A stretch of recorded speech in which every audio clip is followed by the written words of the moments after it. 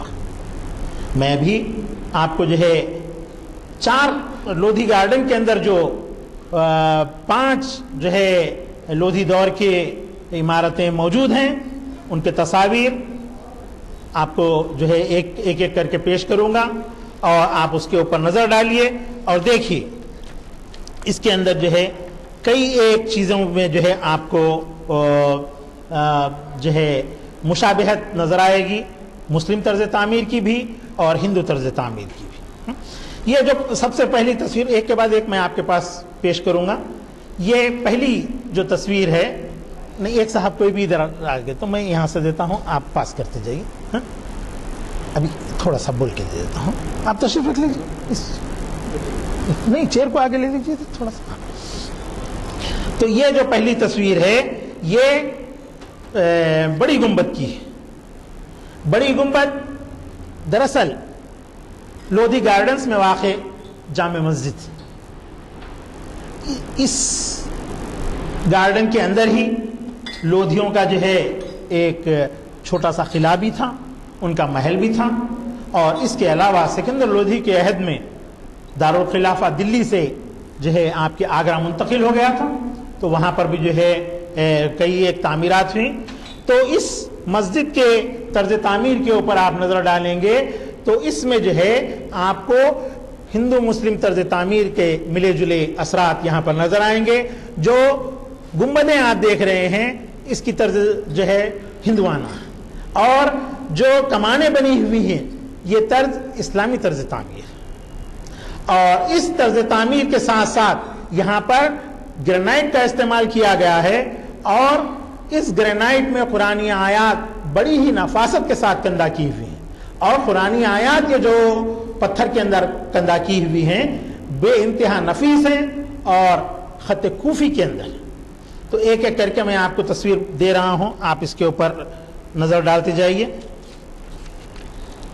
اور اس کے بعد قبلہ رخ پر جو دیوار ہے اس دیوار میں کئی ایک محراب بنی ہوئی ہیں، اور محراب ایک کے اوپر ایک ہے، نیچے ایک محراب ہے، پھر اس کے اوپر ایک اور محراب بنی ہوئی ہے. اس کے اندر آپ دیکھیں گے کہ محراب کی جو سجاوٹ کی گئی ہے بے انتہا نفیس خطاطی سے کی گئی. دور سے دیکھنے پر آپ کو گل بوٹے نظر آ رہے ہیں، لیکن قرآنی آیات اس کے اندر جو ہے کندہ کی گئی ہیں. اطراف جو ہے ایک چوکھنڈی بنائی گئی ہے، مستطیل خاکہ تشکیل دیا گیا ہے، اور اس خاکے کے اندر قرآنی آیات بے حد نفاست کے ساتھ تراشی گئی ہیں، کندہ کی گئی ہیں. اور پھر اس کے بعد محراب بنایا گیا، اور محراب کے اندر بھی اور محراب کے باہر بھی خطاطی بے انتہا نفیس اور عمدگی کے ساتھ کی گئی ہے، اور اس کو جو ہے کندیدگی اس کے اندر کی گئی ہے. اور یہ بھی خط کوفی کے اندر آپ کو دیکھنے کے لیے ملے گا. دراصل یہ مسجد 5 کمانوں پر مشتمل ہے. قبلہ رخ پر بھی 5 کمانیں ہیں، باب داخل ہونے کے بعد بھی 5 کمانیں ہیں، پھر ایسے ہی اندر بھی 5 کمانیں بنی ہوئی ہیں، اور ہر کمان کو بھی اس نے 5 سانچے بنائے ہیں کمان کی طرز کے ہی. اور اس میں جو ہے بے انتہا خوبصورتی کے ساتھ ہر کمان کے دونوں جانب گول دائرے بنا کر کے اس میں جو ہے آپ کے بے حد نفیس خطاطی انجام دی گئی ہے.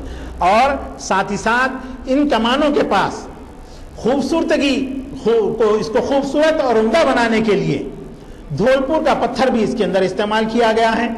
اور یہاں پر جو ہے آپ کے سنگ مرمر کا بھی تھوڑا سا استعمال ہوا ہے، اور اس طرز تعمیر کو جو ہے خوبصورت سے خوبصورت ترین بنانے کی کوشش کی گئی ہے.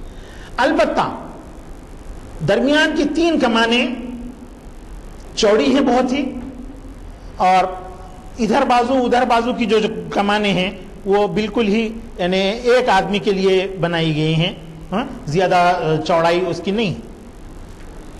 پہلی تصویر کے اندر اس چیز کو آپ ملاحظہ کر سکتے ہیں. اور ایسے ہی جب ہم قبلہ رخ کا منظر کو دیکھتے ہیں تو اس منظر میں ہم کو یہ دیکھنے پر پتہ چلے گا کہ مرکزی جو کمان بنائی گئی ہے اس کمان کے ساتھ قبلہ رخ پر مزید 3 کمانیں اسی کے اندر تشکیل دی گئی ہیں. ان 3 کمانوں کے اندر بیچ کی کمان سے رخی کمان ہے، یعنی کمان کے اندر کمان، کمان کے اندر کمان، 3 کمانیں اس کے اندر بنائی گئی ہیں، اور پھر اس کمان کے اوپر مزید ایک اور کمان بنائی گئی ہے جس میں جو ہے فن خطاطی کا نادر و نایاب نمونہ آپ کو دیکھنے کے لیے ملے گا۔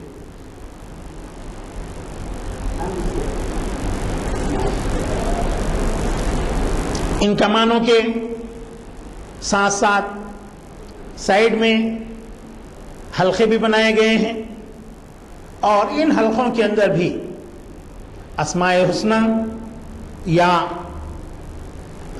اسماء خلفائے راشدہ بڑی ہی نفاست کے ساتھ جو ہے تحریر کیے گئے ہیں، اور پھر زمین کو بھی جو ہے اطراف کی زمین کو بھی بڑی عمدگی کے ساتھ جیومیٹریکل ڈیزائن اس کے اوپر تراشا گیا ہے۔ یہ بھی تصویر سیم اسی کی ہے، ذرا اس جانب بڑھا دیجئے تاکہ ادھر کے لوگوں کو دیکھنے کے لیے ملے۔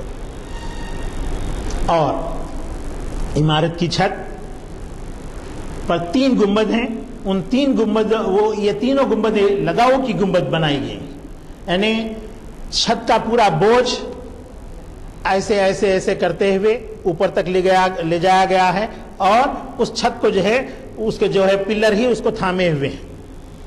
تو اس تصویر کے اندر بھی آپ اس چیز کو ملاحظہ کر سکتے ہیں۔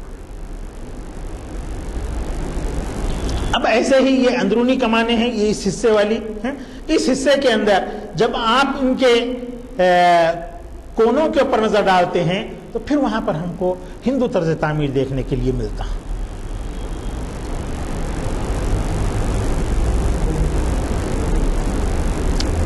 اور اندرونی کمانیں جس انداز سے تشکیل دی گئی ہیں، تعمیر کی گئی ہیں، تراشی گئی ہیں، اس کو آپ اس تصویر کے اندر ملاحظہ کر سکتے ہیں۔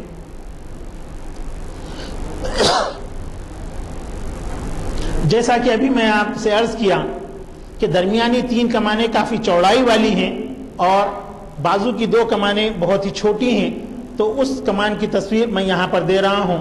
اس تصویر کے اندر نہ صرف آپ اس چیز کو ملاحظہ کر سکتے ہیں، بلکہ جو کینٹیلیور بیم چھت کے وزن کو تھامنے کے لیے بنائے گئے ہیں، یہاں پر ان کی ساخت، ان کی بناوٹ اور ان کی تراش ہندو طرز تعمیر کا بہت ہی نادر و نایاب نمونہ ہے۔ یہ طرز تعمیر نہ صرف ہم کو سومناتھ کی مندروں کے اندر دیکھنے کے لیے ملتی ہے، بلکہ آپ کے جو ہے سن ٹیمپل کونارک کے اندر بھی جو ہے ہم کو یہ طرز تعمیر دیکھنے کے لیے ملتی ہے۔ اور کمان کے اندر خطاطی کا ایک بہت ہی نادر و نایاب نمونہ آپ اس کے اندر ملاحظہ کر سکتے ہیں۔ اور ایسے ہی محراب پر محراب جو ہے تراشے گئے ہیں بہت ہی عمدگی کے ساتھ، اور خطاطی کا جو کام انجام دیا گیا ہے بڑی ہی نفاست کے ساتھ انجام دیا گیا ہے۔ گو کہ اس دور میں خطاطی ابتدائی مراحل میں تھی اپنی، قریب 12ویں صدی کی بات ہے۔ ابن مخلا نے خطاطی کی جو 6 قسمیں، خط نص، خط ثلث، خط توقی، خط رقاع، خط ریحان اور خط محقق جو تشکیل دیا تھا، وہ خط ہندوستان میں بھی رائج ہو کر صرف 250 سال کا عرصہ ہو رہا تھا، اور اس دور میں فن خطاطی کا یہاں پر جو مظاہرہ کیا گیا ہے وہ بے حد شاندار اور جو ہے عظیم الشان، لیکن اس میں کہیں پر بھی خطاط نے اپنے نام کو پیش نہیں کیا ہے۔ حالانکہ میں بہت سارے کتبات کو جو ہے غور سے دیکھا کہ شاید کہیں پر خطاط اپنا نام لکھا ہوگا، لیکن کہیں پر بھی ایسا کوئی نام دیکھنے کے لیے نہیں ملا۔ اور یہ تصویر مرکزی جو ہے محراب کی میں آپ کو دکھا رہا ہوں، اس کے اندر محراب کے اندر بے انتہا نفاست کے ساتھ خطاطی اور جالی دار کام انجام دیا گیا ہے۔ جس طرح کے کریم نگر کی جو ہے سلور فلگری ورک مشہور ہے، اسی طرح کا کام اس محراب کے اندر آپ کو دیکھنے کے لیے ملتا ہے۔ اور یہ تصویر بھی اسی کی کا دوہری تصویر ہے۔ دوسری جانب آپ اس کو ملاحظہ کر سکتے ہیں۔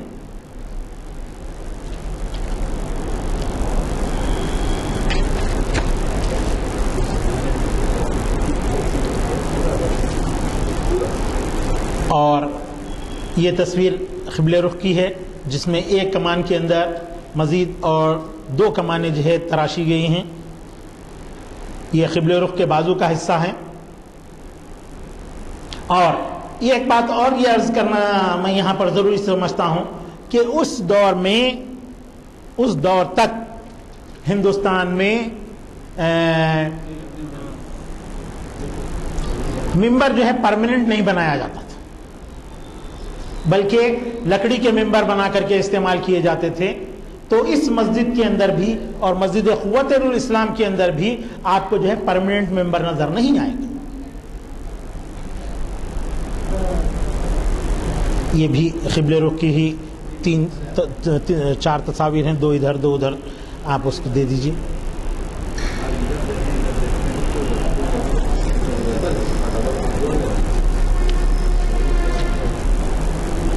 اور پھر جیسا کہ آپ جانتے ہیں اس دور میں برقی قوت نہیں ہوتی تھی، الیکٹریسٹی نہیں ہوا کرتی تھی، تو چنانچہ روشنی کے جو لیمپ ہوا کرتے تھے، شمع ہوا کرتی تھی، ان کو رکھنے کے لیے بھی بہت ہی چھوٹے چھوٹے اور خوبصورت جو ہے محراب بنائے جاتے تھے. یہ وہ محراب کی ایک شکل ہے جو سائڈ کی دیواروں کے اندر اس میں بنی ہوئی ہے.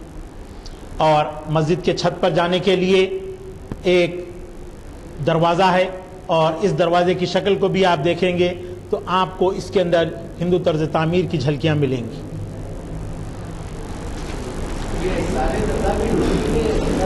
یہ صرف ایک ہی مسجد کی تصویریں دیکھ رہے ہیں ابھی تک آپ. ہاں، اور یہ جو ہے مسجد آپ کے بڑی گنبد کہلاتی ہے، جو 1454 عیسوی میں اس کو جو ہے سکندر لودھی نے جو ہے تعمیر کروایا تھا، دوسرے لودھی حکمران نے. یہ ایک ہی مسجد کی تصاویر تھیں جتنی بھی اب تک آپ دیکھی ہیں. اب یہاں سے ہاں یہ مسجد جو ہے آپ کے لودھی گارڈنز بہت ہی مشہور علاقہ ہے. سینٹرل گورنمنٹ کے جو دفاتر کا علاقہ ہے اسی کے پاس میں جو ہے یہ مسجد واقع ہے، دلی میں.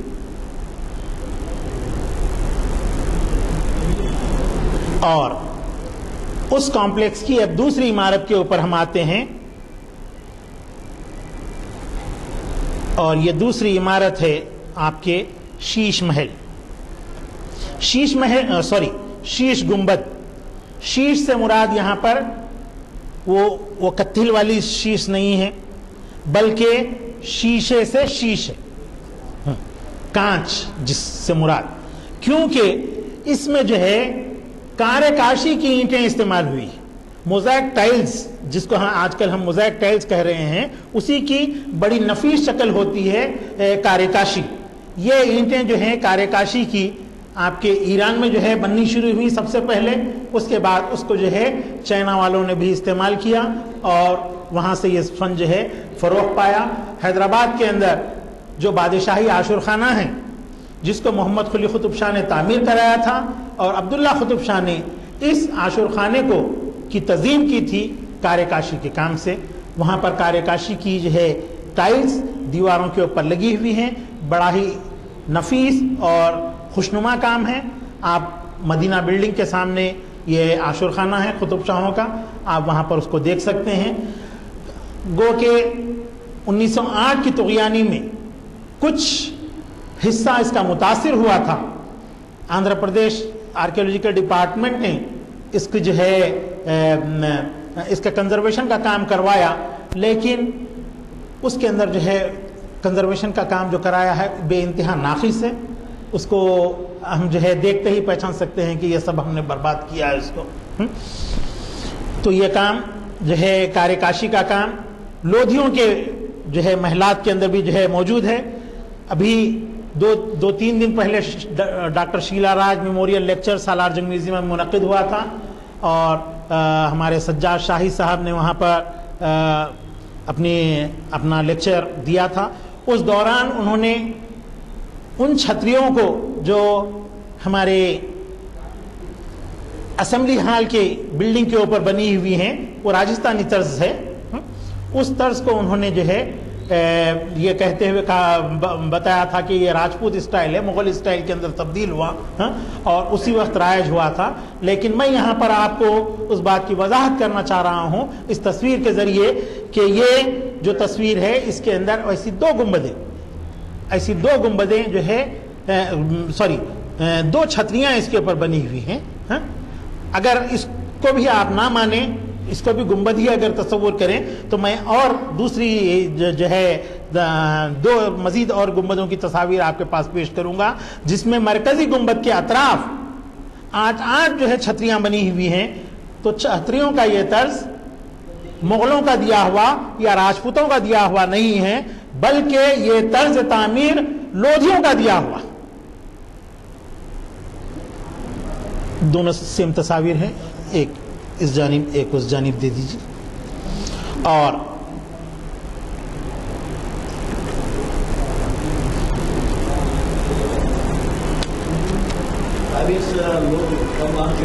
جی ہاں نہیں یہ لودھی خاندان لودھے سے مراد نہیں ہے، بلکہ خلجیوں کے بعد تغلقوں کا دور رہا. تغلقوں کے بعد تیمور کا حملہ ہوا تھا اور اس کے بعد سیدوں کی چندین حکومت رہی. اس کے بعد ایک خاندان یہاں پر جو ہے حکمران ہوا. یہ خاندان افغانستان کے تھے، یہ لوگ افغان تھے اور لودھی جو ہے اس خاندان کا نام ہے. بہلول لودھی پہلا حکمران تھا، دوسرا حکمران سکندر لودھی اور تیسرا حکمران ابراہیم لودھی. ان 3 حکمرانوں کے عہد میں تعمیر کی ہوئے یہ تمام جو ہے عمارات ہیں، جس میں سے دوسری عمارت کو اب آپ دیکھ رہے ہیں جو شیش محل کہلاتی ہے، شیش گنبد کہلاتی ہے. اس عمارت کے اندر اندرونی حصے میں مختلف رنگوں کا استعمال کیا گیا ہے. اس میں بلو رنگ کا بھی استعمال کیا گیا ہے. بلو رنگ کے لیے لپس لزولی ایک بہت ہی قیمتی پتھر ہوتا ہے، سمجھے. یہ پتھر جس کو اردو میں زبرجد کہتے ہیں.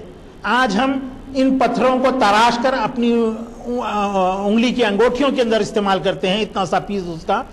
تو اس پتھر کو گھس کر رگڑ کر اس سے جو ہے رنگ بنا کر اس شیش گنبد کے اندر جو ہے رنگ آمیزی کر کے جو ہے وہاں پر گلکاری انجام دی گئی تھی. یہاں پر آپ کو وہ رنگ بھی دیکھنے کے لیے ملے گا اور اس کے ساتھ ساتھ لال رنگ بھی یہاں پر استعمال کیا گیا ہے. لال رنگ سنیبار انگریزی میں اس کو کہتے ہیں اور آپ کے فارسی اور اردو میں اس کو شنگرف یا شنجرف کہتے ہیں. یہ بھی ایک قیمتی پتھر ہے. اس پتھر کے چھوٹے چھوٹے ٹکڑے ہم اپنی انگوٹھیوں کے اندر تراش کر کے استعمال کرتے ہیں. اس کے اندر آپ کو جو ہے یہ شنجرف رنگ استعمال کیا ہوا آپ کو اس کے اندر نظر آئے گا. اس تصویر کے اندر بھی ویسے صحیح ہے. یہ دوسری جانب دے دیجئے. یہ بھی گنبد کے لداؤ کی چھت کو پیش کر رہا ہے. اب اس کے بعد جو تصویر میں آپ کو دکھا رہا ہوں یہ بھی شیش گنبد کے اندرونی حصے کی ہے.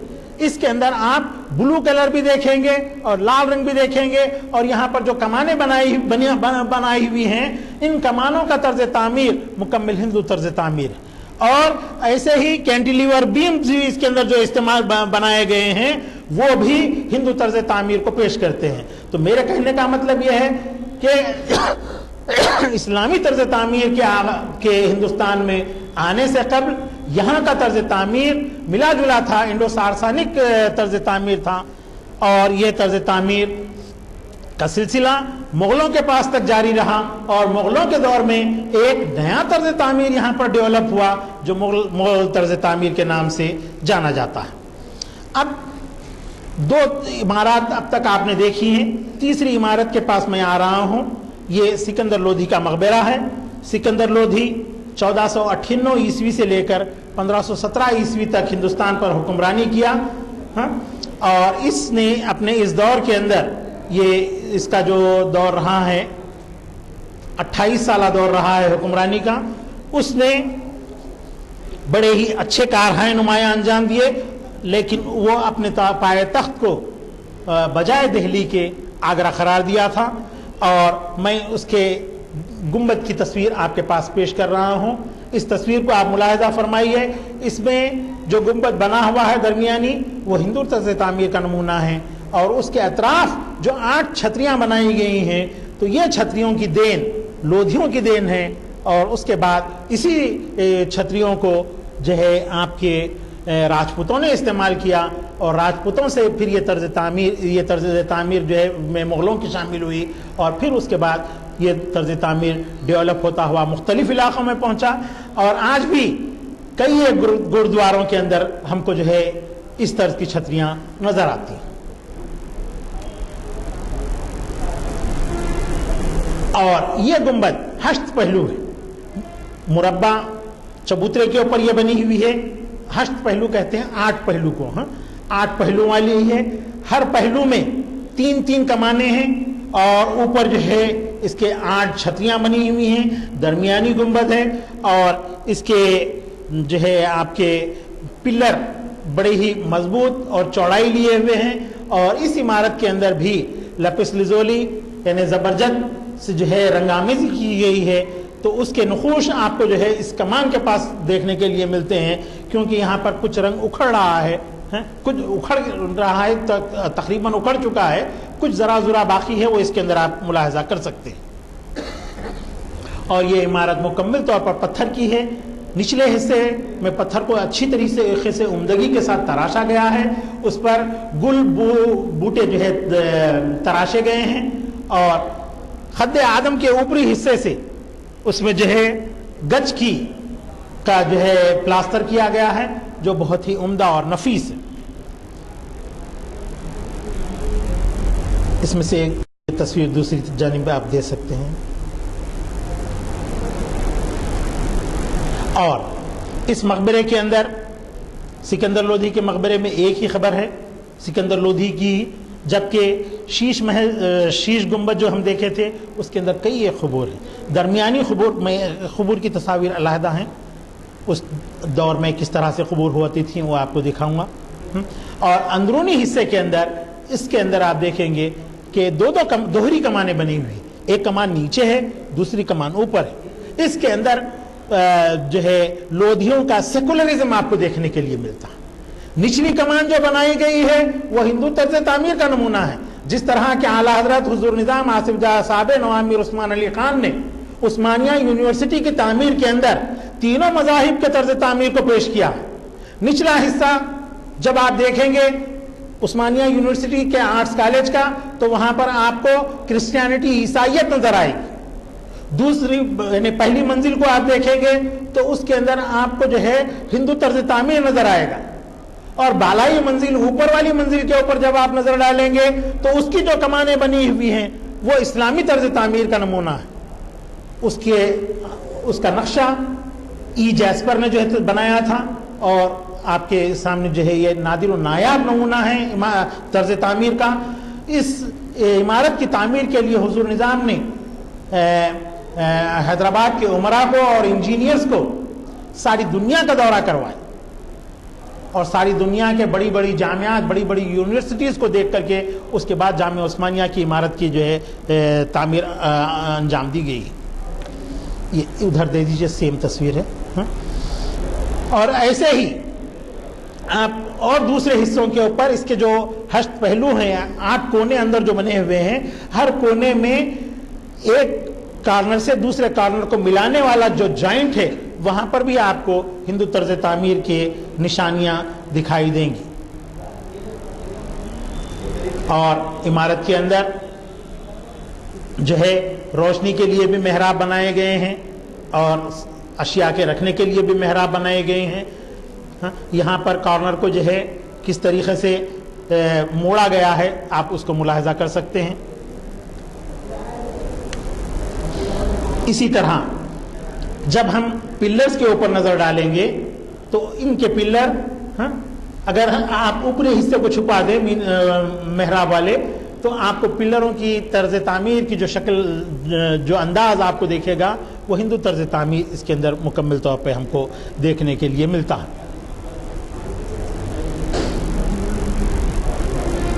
اور ان پلروں کو یہ خوبصورت بنانے کے لیے اس میں جو ہے